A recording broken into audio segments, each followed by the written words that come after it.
Buenas noches, hermanos. Vamos a dar comienzo a nuestro estudio, los que estamos siguiendo los jueves por medio aquí en la congregación, sobre asuntos de la iglesia local. Vamos a seguir en el tema que llevamos porque es necesario repasar periódicamente en la congregación algunos temas que son importantes y que tienen mucho que ver con nuestra responsabilidad como creyentes. Entonces yo les invito a que vayamos a la palabra del Señor. Vamos a 1 Corintios capítulo 12, versículo 21 al 26 de 1 Corintios. Y voy a leerlo en mi nueva versión, traducción viviente, pero es como la introducción de lo que a continuación seguimos en el proceso y del tema que estamos viendo sobre la membresía. Ya hemos visto lo que vimos el jueves anterior, lo que significa o lo que no significa la iglesia, lo que no es la iglesia.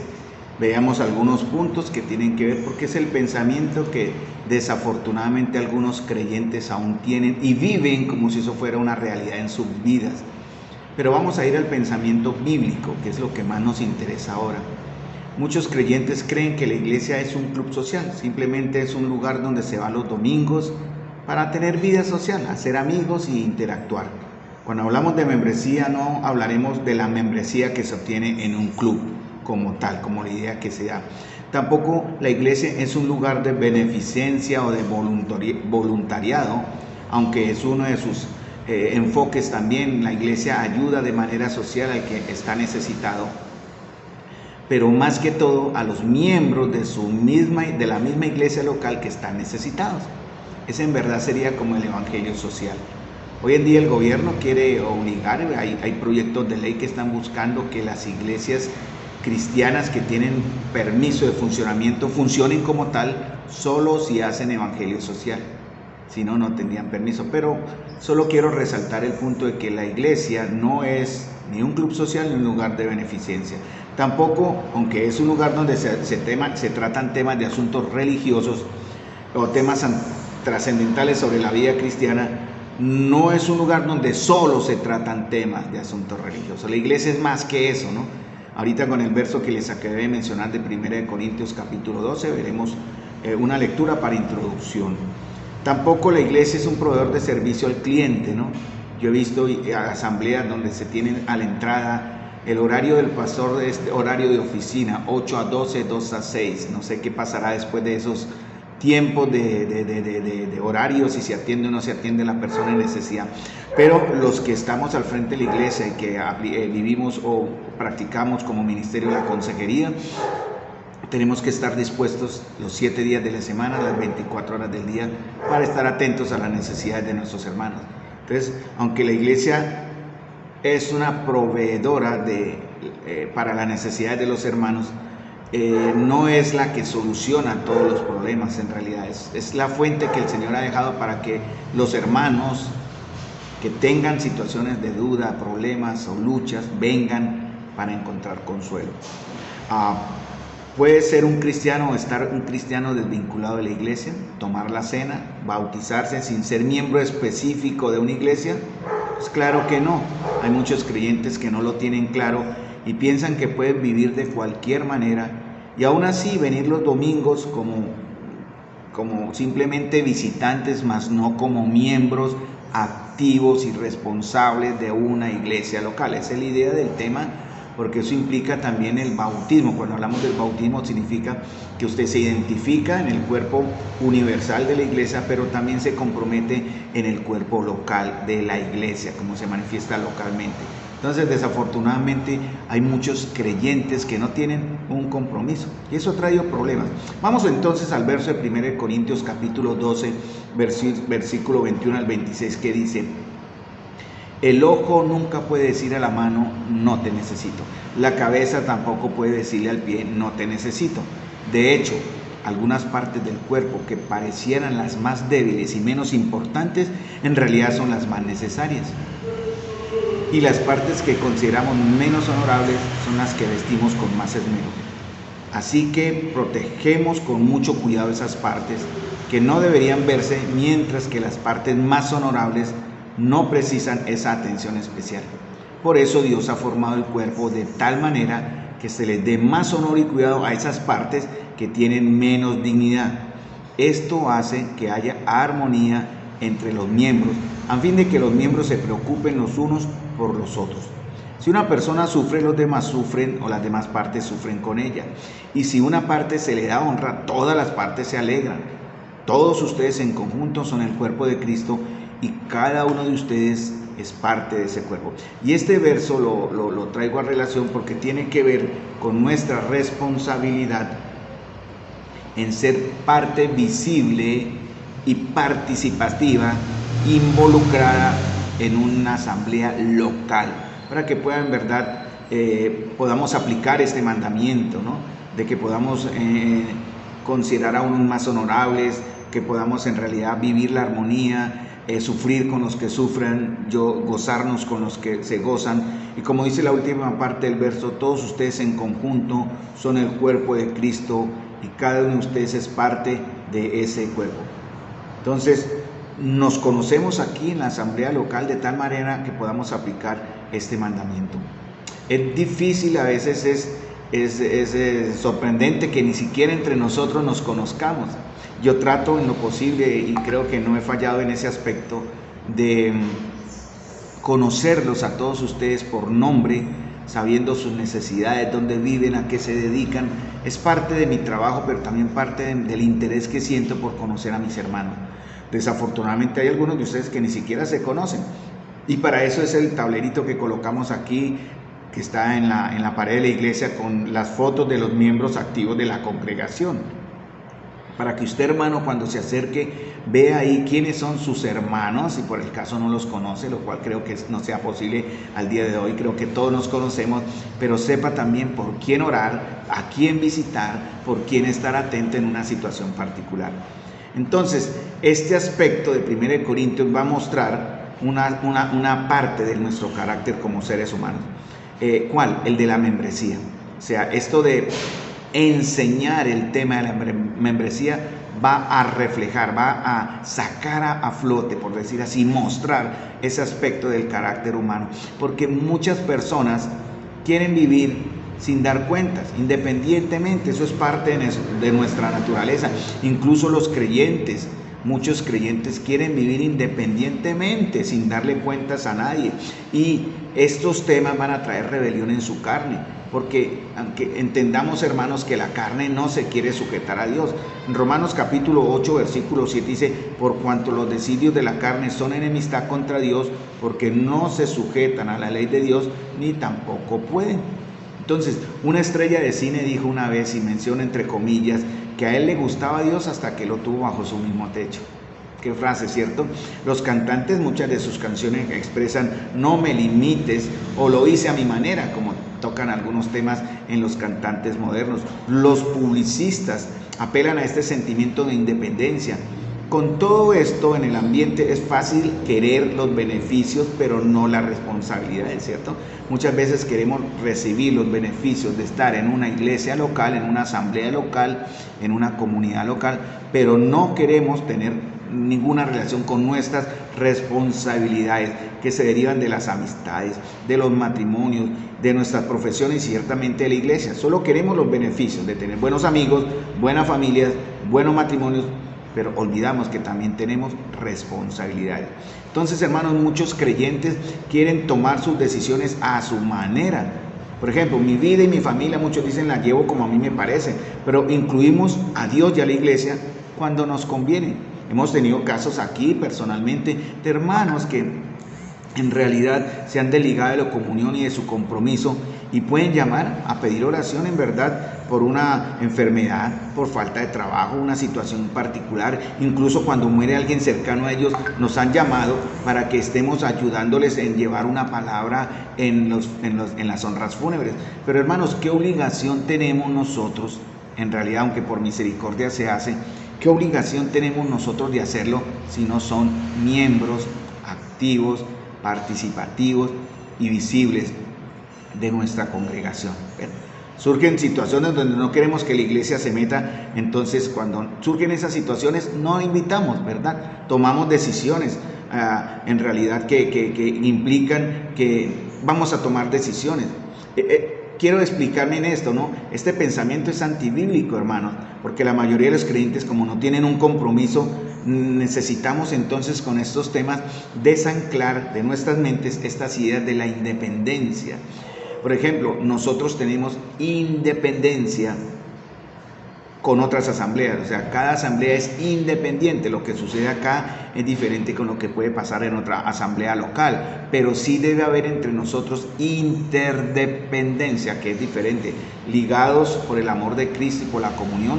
Eso lo vemos en las Escrituras, en los escritos de Pablo, cómo las iglesias en su interdependencia se cuidaban unas a otras, se ministraban unas a otras, compartían ofrendas unas a otras, pero en los aspectos locales, cada iglesia tiene su responsabilidad local y por tanto esa iglesia necesita identificar a sus miembros. Necesitamos saber quiénes son los miembros de la asamblea local. Entonces, hermanos, muchas veces hay en nuestra carne una oposición a la autoridad, o sea, que alguien, como dicen, se nos meta al rancho. Yo vengo de un trasfondo espiritual donde yo crecí, como en el caso mío, en una iglesia donde el liderazgo era dominante, no más autocrático que amoroso e incluso tiránico, un liderazgo que tenía la tendencia a enseñorearse de las ovejas, y este pensamiento de la autoridad de la iglesia puede ser difícil de aceptar, hermano. Por eso cuando vamos a hablar de membresía, el siguiente tema que viene después de este es el pastorado o el rebaño de Dios y sus pastores, sus guiadores, sus ancianos, quienes están al frente de la iglesia local, y qué responsabilidad tiene usted, hermano, que me está escuchando, con sus pastores, con aquellos que le guían, no con el pastor, ¿no? Aquí en la asamblea practicamos el concepto bíblico de pluralidad de ancianos o pluralidad en el liderazgo. Hay unos hermanos que están en la parte administrativa que se llaman diáconos, que también tienen una autoridad que Dios les ha dado. Pero vamos a hablar de ese tema cuando lleguemos a ese punto dentro de 2 jueves aproximadamente. Entonces, vamos a orar, hermanos, estemos orando porque todos nosotros tengamos el espíritu correcto, el carácter correcto, la disposición correcta para considerar estos temas en la guía del Espíritu Santo que nos va a dar el Señor para aceptar. ¿Qué? Primer punto, y es el que estamos tratando, membresía en la iglesia local. Tenemos la responsabilidad, hermanos amados, de ser miembros visibles de una asamblea local. Llamémoslos, usemos términos como muy humanos, matricularnos en una iglesia local, inscribirnos en una iglesia local, ¿no? Visibilizarnos en una iglesia local, no simplemente ser ruedas sueltas donde usted aparece a participar, por ejemplo, de la cena. Vamos a corregir eso a partir de estos temas, porque no se le permitirá, no se invitará a participar de la cena a aquellos hermanos que no sean miembros de nuestra asamblea también, o que simplemente se han desaparecido y aparecen de un momento a otro para participar. Nosotros no sabemos cómo han sido sus vidas, cómo han estado en estos tiempos de alejamiento, por estas semanas o meses. Por eso los hermanos líderes tenemos que estar pendientes de la grey. Pablo exhortó a los ancianos en Éfeso, de Éfeso en Hechos 20, dice apacentar, dice Pedro también, apacentar la grey de Dios que está entre vosotros, no por ganancia deshonesta, sino con ánimo pronto, no como teniendo señorío sobre ellos, sino siendo ejemplo. Por eso necesitamos, hermanos, entender y conocer a los miembros de la iglesia para poderlos cuidar. No podemos cuidar el rebaño de otros, ni podemos cuidar a los cabritos. Los cabritos independientemente vivirán afuera, pero las ovejas del Señor viven aquí adentro. Vamos a hablar de un tema hoy que no es complicado, hermanos, pero es muy real. Es un tema que se ha olvidado en la iglesia, y es la autoridad de la iglesia. No quiero decir la autoridad de los líderes, eso es otro tema que veremos en el siguiente bloque. Recuerden, son 6 o 7 bloques sobre asuntos de la iglesia local. El segundo que viene es la congregación de Dios y sus pastores, o el rebaño de Dios y sus líderes, es el mismo tema. Pero vamos a hablar en esta noche sobre la autoridad de la iglesia. ¿Qué significa que la iglesia como tal? No solamente la iglesia universal, sino la iglesia de Dios visible de manera local en un barrio, que se reúne en una casa, pero que se reúne como iglesia. Y por eso cuando nos reunimos como iglesia tenemos que practicar, por ejemplo, el uso de los dones que es dado para la iglesia, y para eso necesitamos tener una comunidad, no solamente 3 o 4, aunque nos reunamos en casas para estudios particulares, bíblicos y personales, necesitamos reunirnos de manera local en una iglesia, como en el caso nuestro, cada primer día de la semana, para partir el pan, participar de los símbolos y ejercer también la responsabilidad de la ofrenda.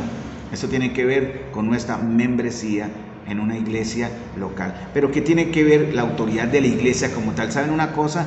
Nuestra asamblea delante de Dios y en representación de la iglesia universal tiene una autoridad. No sé si ustedes entiendan el concepto.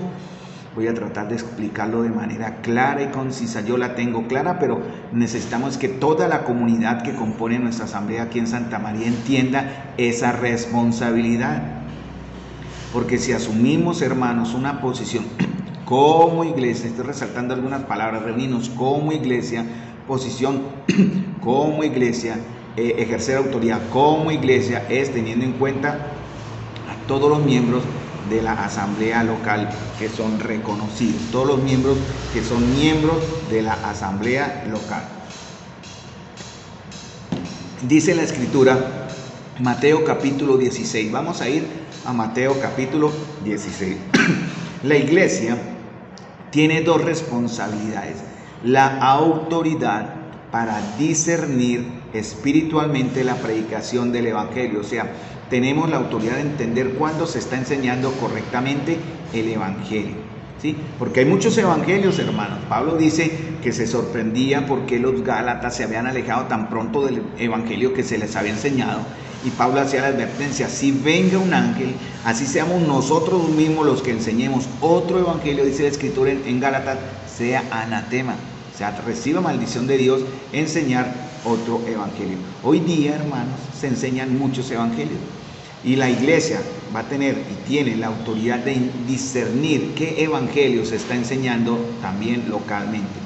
Eso es una de las responsabilidades que tenemos aquí en la iglesia de Santa María, pero tiene que ver también con la palabra de Dios, porque no puede ser por el capricho o por la guía humana o por sabiduría humana o por un acuerdo entre un liderazgo humano. Tenemos que ser guiados, hermanos, por aquel que puso a aquellos a pastorear la iglesia, que es el Espíritu Santo. Entonces, la iglesia tiene la autoridad para discernir espiritualmente la predicación del evangelio y también quiénes son perdonados o no. Me explico. Este verso ha sido de mucha confusión, sobre todo en la descontextualización que ha usado la iglesia católica al decir que ella tiene potestad, lo cual es una mentira. Quiero aclarar el término potestad para perdonar pecados. Perdonar pecados no es una potestad de la iglesia. El perdonar pecados es una responsabilidad y potestad únicamente del Señor. Es el Señor quien perdona pecados. Pero la iglesia tiene la responsabilidad de discernir, ¿verdad? Y de juzgar o aprobar quiénes en verdad han sido perdonados o no. Que es muy diferente, hermano. No quiere decir que la iglesia llegue alguien aquí, como a veces molestamos cuando llegan a consejería, a ver, confiésese, a ver, ¿de qué le perdonamos? Nosotros no estamos llamados a perdonar pecados.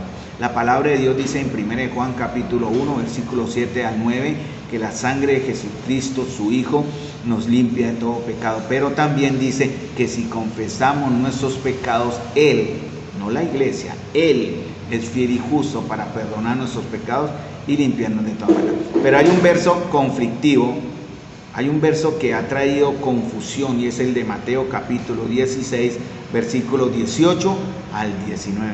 Yo les invito a que vayamos a este texto y vamos a leerlo con mucho cuidado, entendiendo los términos, porque a partir de ahí arranca la enseñanza de esta noche.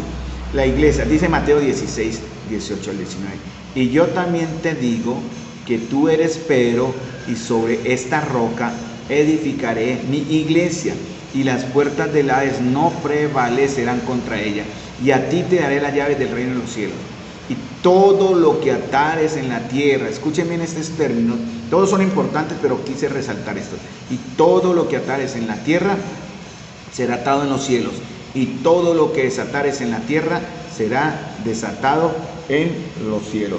Entonces, mis queridos hermanos, dice, nuestro Señor pronunció esta bendición sobre Simón. ¿Se acuerdan cuando Simón reconoció que él era el Hijo de Dios? Eso está en el contexto de Mateo 16. Nuestro Señor pronunció una bendición sobre Simón, que no llegó a este concepto acerca del Señor Jesús de una manera natural, mediante su sabiduría humana o mediante una lógica humana, ¿verdad? Esto se le había sido revelado a Pedro de manera sobrenatural por Dios el Padre. Por eso el Señor le dijo, esto no te lo reveló ni carne ni sangre, sino el Padre, el Señor en los cielos. Y el Señor también tenía algo importante que decirle a Pedro después de esta confesión.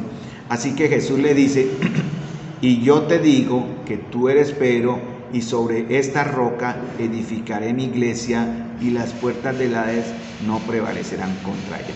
Para entender este texto, hermanos, hay que entender el griego, o sea, ir al origen del griego, los significados de las palabras, sobre todo en el contexto, para entender por qué el Señor le dijo esto a Pedro. La Iglesia Católica y algunos otros han descontextualizado este verso diciendo que se le entregó a Pedro la potestad, ¿verdad?, de edificar sobre la iglesia. Por eso la Iglesia Católica considera a Pedro como el primero de los papas o el primero de los representantes de Cristo en la iglesia. No es verdad así. Y realmente el Señor quiso decir otra cosa. Entonces, todos conocemos que ha habido más controversia en torno a este versículo que acerca de cualquier otro versículo en el Evangelio. La cuestión es, hermano, ¿quién o qué es la roca? ¿Cierto? ¿Quién o qué es la roca? Parte del problema surge del hecho en las palabras griegas, Pedro y roca son similares. En español se tradujo Pedro y también se traduce roca. Pero ¿saben una cosa? El primer término Pedro, que en verdad son significados diferentes. El primer término significa Petros, significa piedra o canto suelto. El segundo, Petra, ¿no? Tú eres Petro o Pedro, y sobre esta Petra edificaré mi iglesia. Así es el término en griego. Entonces, el primer término, que ha sido traducido Pedro, significa raíz o piedra suelta, más bien como si fuera una piedrita, ¿no? Un canto suelto, una roca suelta. Y la segunda, que es Petra, ¿sí? Y sobre esta roca edificaré mi iglesia. La palabra roca que está ahí es Petra, significa peña, una base firme. De modo que lo que Jesús quiso decir realmente fue, tú eres Pedro o roca pequeña, ¿verdad? Y sobre esta roca edificaré mi iglesia. ¿Cuál roca? Pues la roca de la confesión de fe que hizo Pedro, revelada por el Señor. No dijo que edificaría su iglesia sobre una piedra, en este caso Pedro, sino sobre una roca. Entonces, Pedro mismo explica la figura del lenguaje en su primera epístola. La iglesia está formada por piedras vivas, no por rocas vivas. Piedras vivas, ¿sí? La iglesia está edificada sobre piedras vivas, no sobre rocas. La roca es Jesucristo, la roca es la iglesia, y las piedras vivas, las pequeñitas, somos nosotros. Eso está en 1 Pedro capítulo 2, versículo 5. Que estas piedritas que menciona Pedro en 1 Pedro, al igual que él, hemos confesado que Jesús es el Cristo, el Hijo del Dios viviente. Esa es la base, hermano. Entonces, Cristo mismo se denomina a él, o se le llama en 1 Pedro 2:6-7 como la piedra del ángulo, no la roca, la piedra, la base del ángulo, la que da base al edificio, la que sostiene el edificio como roca principal. El Evangelio de Mateo es el único donde es mencionado este término. ¿Cuál término? El término iglesia. Solo en Mateo se menciona, tú eres Pedro, como dice la lectura, y sobre esta roca edificaré mi iglesia. Solo aparece en Mateo capítulo 18, versículo 17. Cristo llama mi iglesia, recalcando el hecho, hermanos, que Él es el único dueño, arquitecto, constructor y señor de la iglesia. No Pedro, no los pastores, no los apóstoles, no los profetas, es Cristo Jesús, no el Papa, no los curas, nada de eso. Entonces, el Señor le entrega a Pedro una autoridad, ¿verdad? Y empero, que siendo parte de la iglesia, esa piedra viva, como él mismo se cataloga en 1 Pedro 2:5, le da una responsabilidad. Fíjense lo que dice en la segunda parte. Entonces vamos a leerlo otra vez. Y yo también te digo que tú eres Petros, y sobre esta Petra, tú eres piedrita, pero sobre esta roca edificaré mi iglesia, y las puertas del Hades no prevalecerán sobre ella. Y también dice, y a ti te daré las llaves de los reinos de los cielos. Y todo lo que atares en la tierra será atado en los cielos, y todo lo que desatares en la tierra será desatado en los cielos. Entonces el Señor le entrega a Pedro, y a los que creeríamos después de Pedro, y a los que nos reunimos en una asamblea como representantes de la iglesia universal en este mundo. Somos peregrinos, por eso la Biblia nos llama embajadores, nos llama en realidad que somos migrantes, vamos de paso, pero representamos a un país. La iglesia en realidad, hermanos, es como si fuera la embajada, un país dentro de otro país. La iglesia es la embajada de Dios, del reino de los cielos en este mundo. Y los miembros de la iglesia local tienen que ser identificados, hermanos, para poder discernir si son o no miembros de este reino de los cielos. Entonces dice aquí, y el Señor le entrega a Pedro una autoridad, y a ti te daré las llaves de los cielos, del reino de los cielos, y todo lo que atares en la tierra será atado en los cielos, y todo lo que desatares en la tierra será desatado en los cielos. Hay que tener en cuenta estos términos para entender la enseñanza de hoy. Entonces, hermanos, el Señor establece a la iglesia y al gobierno de la iglesia como el organismo con autoridad para recibir o no. Si es decisión de la misma iglesia, esa es la autoridad, te daré las llaves, todo lo que ate acá será atado en los cielos, ¿no? Ojo con esa palabra desatar, ¿no? Porque algunos han querido desatar, declarar y reclamar cosas que Dios ha mostrado que no, uno no puede pasar por encima de Dios. Entonces, repito la frase, el Señor establece a la iglesia y al gobierno de la iglesia como el organismo con autoridad para recibir o no a aquellos que quieren entrar en el reino de los cielos. Y esto ha sido muy mal interpretado, y quiero ser muy cuidadoso en mis palabras. La verdad acá, hermanos, es que la iglesia ha sido y está constituida como representante del reino de Dios acá en la tierra. Al se le da autoridad de parte de Cristo. Lo dije ahorita en la frase anterior, la iglesia es la embajada del reino de Dios acá en la tierra, y solo recibe a quienes son ciudadanos de este reino, y de igual manera está en derecho de reconocer quienes forman o no forman parte de ello. Si viene una persona aquí diciendo que es cristiana, no le podemos recibir en la comunión de la iglesia simplemente porque diga que es cristiana, hermanos. Por eso necesitamos saber si verdaderamente ha nacido de nuevo. Y podemos decirle, no, vamos a decirle, esa persona que viene puede, entre comillas, considerarse miembro de la iglesia universal. Yo soy cristiano, como muchos hoy lo hacen, pero realmente son miembros de la iglesia universal, que se muestran localmente, que se manifiestan, se identifican de manera local. Cualquiera puede decir que es del reino de los cielos. Por eso el Señor dice en su escritura que enviará a sus ángeles, cuando habla en Mateo 25 sobre los juicios que vendrán, para separar a aquellos que se han llamado, que son como los que se llaman ciudadanos del reino de los cielos, pero en realidad no son ciudadanos, son la cizaña que está en medio de nosotros, o son los cabros que se mueven dentro de la iglesia, y Dios los va a separar. Entonces, hermanos, por eso dice en Juan 20:23 otro verso que tiene que ver con este contexto, ¿no? La iglesia tiene la autoridad de reconocer quiénes forman parte o no de la iglesia, y creo que me estoy explicando claramente, ¿no?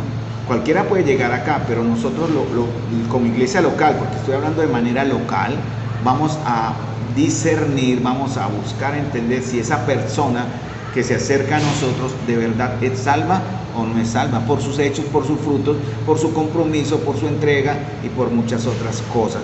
Entonces Juan 20:23 dice, a quienes remitiere los pecados les serán remitidos, y a quienes se los retuviereis les son retenidos. Voy a leerlo en la nueva traducción viviente, que dice, si ustedes perdonan los pecados de alguien, esos pecados son perdonados. Si ustedes no los perdonan, esos pecados no son perdonados. Quiere decir, no son reconocidos como pecados perdonados. No quiere decir que no hayan sido perdonados de parte de Dios, pero tenemos que identificar, hermanos, para, en realidad, si viene una persona que dice que es un ladrón reconocido y que él ha pedido perdón a Dios, pero ¿cómo sabemos que en realidad ha cambiado? Solo por su palabra no. Entonces si esa persona viene acá y se congrega con nosotros y resulta ser un ladrón y sigue siendo un ladrón, entonces nosotros tenemos el derecho de decir, usted no es hijo de Dios, es la verdad, y por lo tanto no puede ser incluido dentro de nuestra comunión, le pedimos el favor que se vaya. Y así hay muchos otros temas. Entonces, la iglesia del Señor tiene la autoridad, escuchen, para reconocer, no para dar, reconocer quién ha sido perdonado o no. Reconocer es identificar, ¿verdad? No es que tenga autoridad para perdonar pecados o retenerlos. Esto contradice de manera directa la enseñanza bíblica de que solo Dios puede perdonar pecados, que está en Lucas 5:21. No es el poder prometido, releo, no es el poder prometido y la autoridad dada en relación con la predicación del Evangelio, anunciando en base de qué condiciones se perdonarían los pecados, ¿cierto? Y si esta condición no se aceptan, los pecados serán retenidos. No es esa la autoridad que tiene la iglesia, ¿no?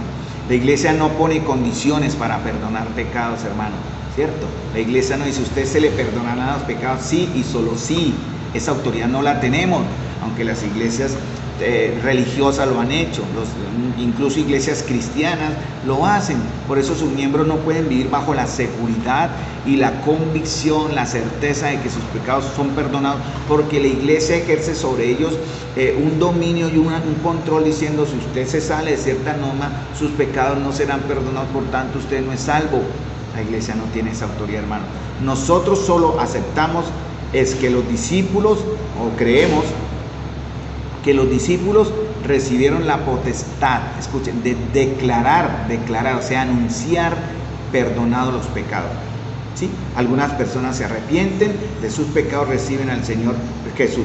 Entonces nosotros los discípulos del Señor tenemos la autoridad de parte del Señor de proclamar, de declarar, de anunciar que sus pecados han sido perdonados, no de perdonarlos como hace la Iglesia Católica, simplemente este hermano, por ejemplo en el bautismo, este hermano o estas hermanitas de las que se van a bautizar, después de dar su testimonio, las bautizaremos en el nombre del Padre, del Hijo y del Espíritu Santo, dando por esto testimonio y reconociendo de que sus pecados ya fueron perdonados por el Señor, no que sus pecados serán perdonados por bautizarse o por incluirse en la iglesia. Entonces, otros van a rehusar arrepentirse de sus pecados y no creer en Cristo. Entonces, si yo veo a alguien aquí que sigue en su misma norma de conducta, de vida impía, tengo la autoridad, como la iglesia toda la tiene, autoridad de decirle, usted no ha sido perdonado, usted en realidad no tiene el perdón de Dios, no ha recibido el perdón de Dios, por tanto no es bienvenido en nuestra comunión. Hermanos, retener y atar es una figura judicial usada por los rabinos del tiempo de Jesús. Uso el término retener o actuar. Eso significa que las decisiones religiosas que los rabinos tomaban en la sinagoga donde servían, que usaban esa figura de atar o desatar, que menciona aquí el Señor, que todo lo que atares será desatado, ¿verdad? Lo que dice en Mateo tiene que ver con esta costumbre en tiempos de Jesús del liderazgo religioso. Entonces, los rabinos o los que servían en la sinagoga local tenían ese derecho, esa autoridad de que sus decisiones fuesen tomadas con seriedad. Eso significa en el contexto del ámbito judío, por eso el Señor lo mencionó, que sus decisiones serían respetadas, serían acatadas. Es como si Jesús dijese que la iglesia, tiene autoridad de reconocer o no qué persona es perdonada o qué persona es incluida en el reino de Dios. Es el mismo ejemplo. Entonces la iglesia puede decir, este y este y este lo reconocemos como parte o miembro del cuerpo de Cristo, como personas salvas y en verdad que irán al cielo. Reconocer no es llevarlos al cielo o darles un perdón, simplemente reconocer lo que ellos ya son.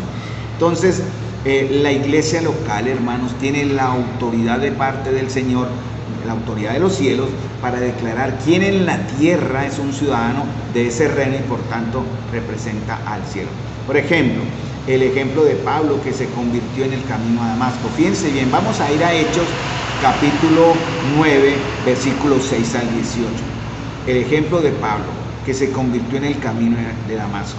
Él no lo sabía aún, pero cuando se convirtió ahí, cuando cayó al cielo, dijo, ¿qué quiere, Señor, que haga? ¿Se acuerdan la lectura? ¿Sí? Vamos a leerlo ahorita en Hechos, pero tiene que ver cuando él reconoció al Señor, él ya llegó en ese momento automáticamente a ser ya parte de la iglesia de Dios. Pero ¿qué le dijo el Señor? Recuerden que el Señor le mandó a hacer algo. ¿cierto? El Señor le mandó a hacer algo a Pablo, tuvo que ser reconocido por alguien más. No simplemente le dijo, bueno, Pablo, listo, usted ya es salvo, inclúyase en la iglesia. Vaya a la iglesia, vaya, reúnase, empiece a reunir, empiece a predicar el evangelio ya como mi embajador, como en el ministerio que lo voy a usar para llevar el evangelio del reino a los gentiles. No, Pablo tuvo que hacer algo primero, ¿cierto? Ir a un miembro de la iglesia local para que orara por él, para que reconociera que Pablo era convertido y lo bautizara. Fíjense bien este proceso, hermanos, y seamos muy cuidadosos, les pido, estoy tratando de ser muy claro en este tema. Hechos 9, 6 al 18, lo vamos a leer para que se encuentre ese proceso. Él, temblando y temeroso, dijo, Señor, ¿qué quieres que yo haga? Y el Señor le dijo, estoy leyendo en Hechos 9, 6 al 18, levántate y entra en la ciudad y se te dirá lo que debes hacer. Vaya, llegue allá y espere. Vaya a Damasco y espere y ya se le va a decir qué tiene que hacer. Mientras tanto, el Señor estaba preparando el reconocimiento de Pablo por un miembro de la iglesia para darle en cierta manera la autoridad, el reconocimiento como miembro ya de la iglesia de Cristo. En este caso fue Ananías. Dice que había entonces en Damasco un discípulo llamado Ananías, a quien el Señor dijo en visión, Ananías. Él respondió, heme aquí, Señor. El Señor le dijo, levántate, ve a la calle que se llama derecha y busque en casa de Judas a uno llamado Saulo de Tarso, porque he aquí él ora.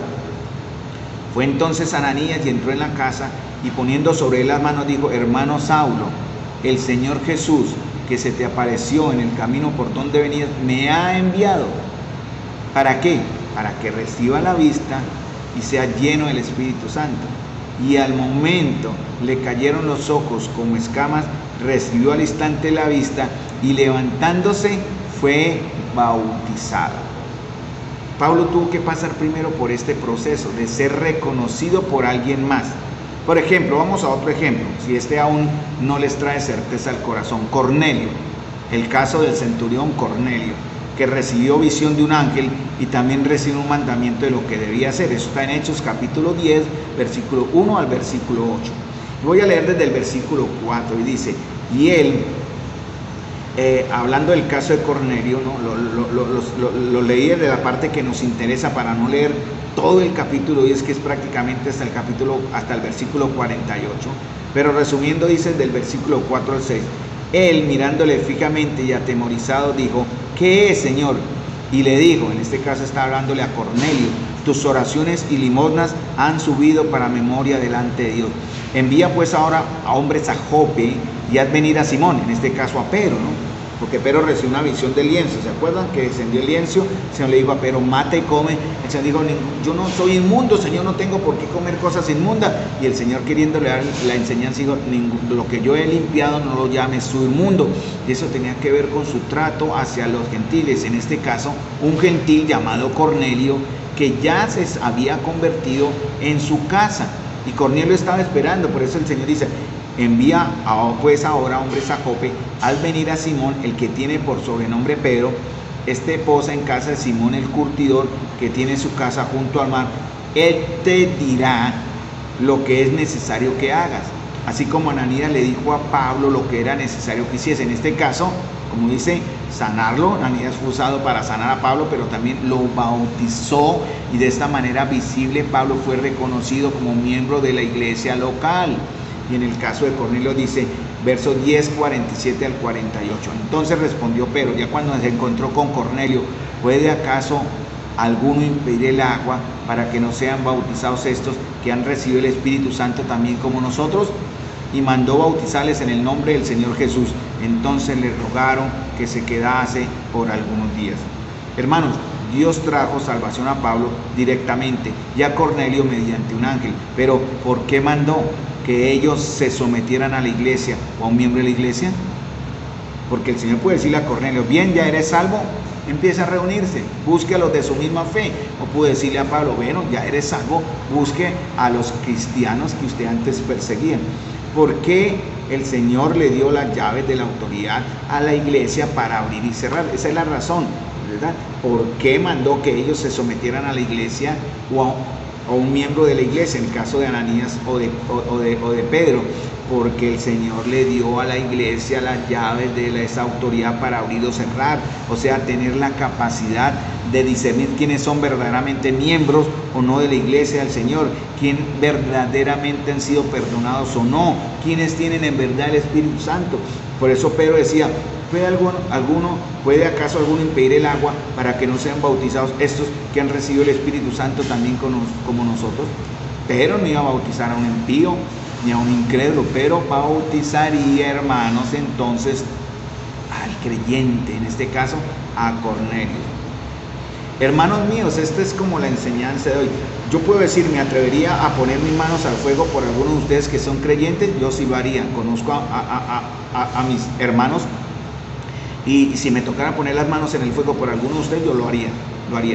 Y me atrevo a decir más allá, que no me atrevería a poner las manos en el fuego por algunos de ustedes que podrían en verdad no son aún creyentes. Si yo los miro y digo, pondré las manos en el fuego, en el caso, por ejemplo, de Miguel, o en el caso de Kevin, en el caso de Kelly, puedo decir que sí. Pero si veo a otro hermanito, que no daré nombres, y que está aquí en la comunión, pero veo su vida y veo su andar en Cristo y no es en lo que el Señor espera, yo no meto mi mano en la candela por él, de verdad que no. Entonces, hermanos, para terminar en esta idea, universalmente, y vamos a terminar acá, hermanos, universalmente y espiritualmente no podemos decir quiénes están en el reino de Dios, universalmente, ¿no? ¿Quiénes son salvos? No podemos hacerlo, pero localmente sí podemos tener una clara convicción y certeza e identificación de quienes verdaderamente sí son salvos y quienes son simplemente visitantes, quienes pueden tomar el pan en la cena o quienes no. Eso es atar y desatar, hermanos. Quienes podrán ser disciplinados o no. No podemos disciplinar a quien no es miembro de la iglesia, no podemos disciplinar a quien no es cristiano, no podemos incluir en la cena a quien no es salvo, no podemos hacer partícipe de la cena, porque sería tener partícipe con los demonios a una persona que no se ha identificado claramente con Cristo, hermanos. Estaríamos cometiendo un grave pecado. Por eso es lo que el Señor quiere en verdad enseñarnos. Por eso le dijo ese mandamiento a Pedro. Volvamos ya para terminar. Voy a trazar mi línea de que aquí para el estudio, para tener la relación para el próximo jueves en 15. Entonces volvamos al punto del texto que vimos de Mateo 16. Y yo también te digo que tú eres Pedro, y sobre esta roca edificaré mi iglesia. Y podemos decir también, y yo también te digo que tú eres Santa María, por dar un ejemplo, y sobre la roca de la fe de Santa María, Él va a edificar la iglesia. Vamos a hablar para tener una idea. Y las puertas del infierno y de la no van a prevalecer sobre nosotros. Y a ti, a Santa María, dice, le daré, estoy hablando del nombre que tenemos como iglesia, puede ser San Francisco, puede ser localidad, de la localidad o el barrio o el lugar donde usted se reúna, también es igual. Entonces yo trato el nombre aquí del barrio, ¿no? Entonces, y a ti, a Santa María, a la iglesia local, le daré las llaves del reino de los cielos, y todo lo que Santa María ate aquí, el Señor lo va a atar arriba en los cielos, y todo lo que desatares aquí, el Señor lo va a desatar en los cielos. Eso es una gran responsabilidad, hermanos, porque resulta que nosotros podemos mover el reino de los cielos bajo la voluntad de Dios soberanamente. No es imponernos como algunos lo han enseñado. Dios no es Dios, el Señor santo, justo, poderoso y glorioso. No es nuestro sirviente, hermanos, no es nuestro esclavo, no es nuestro, mejor dicho, Él no es nuestro servidor en realidad, ¿no? Él no es nuestro esclavo para hacer lo que en nuestros caprichos de la carne queramos, ¿no? Entonces la iglesia se reúne y en oración discierne la intención de su petición. En Hechos, por ejemplo, cuando Pedro estaba en la cárcel, la iglesia se reunió toda y clamó: Señor, concédenos de nuevo y libera a este hombre. Y fíjense lo que pasó: el Señor liberó a Pedro y la iglesia fue llena del poder de Dios.